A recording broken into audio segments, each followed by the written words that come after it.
Pinaigting ng Department of Energy o DOE. Katuwang ang kapulisan ang pagbabantay laban sa mga mapagsamantalang gasolinahan kasunod ng inaasahang malakihang pagtaas sa presyo ng petrolyo ngayong linggo dahil sa tensyon sa Middle East. Yan mga ka-star, bilang hakbang, nakipagtulungan ng DOE sa Department of Information and Communications Technology o DICT upang maglunsad ng isang electronic complaint platform. Dito maaaring magsumbong ang mga consumer laban sa mga estasyon na hinihinalang lumalabag sa fuel pricing rules o nakakaranas ng kakulangan sa supply.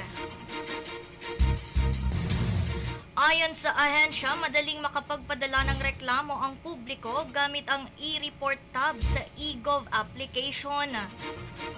Kailangan lamang piliin ang opsyon na gas station concerns, puna ng mga kinakailangang detalye at tukuyin kung ang insidente ay kasalukuyang nangyayari o naobserbahan na noong mga nakaraang araw.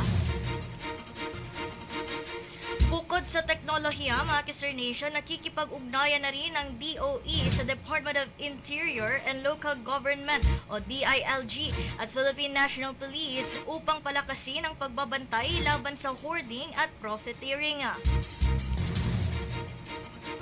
Hinihikayat ng pamahalaan ang publiko na agad na i-report ang mga sumusunod na kaduda-dudang aktibidad sa mga gasolinahan.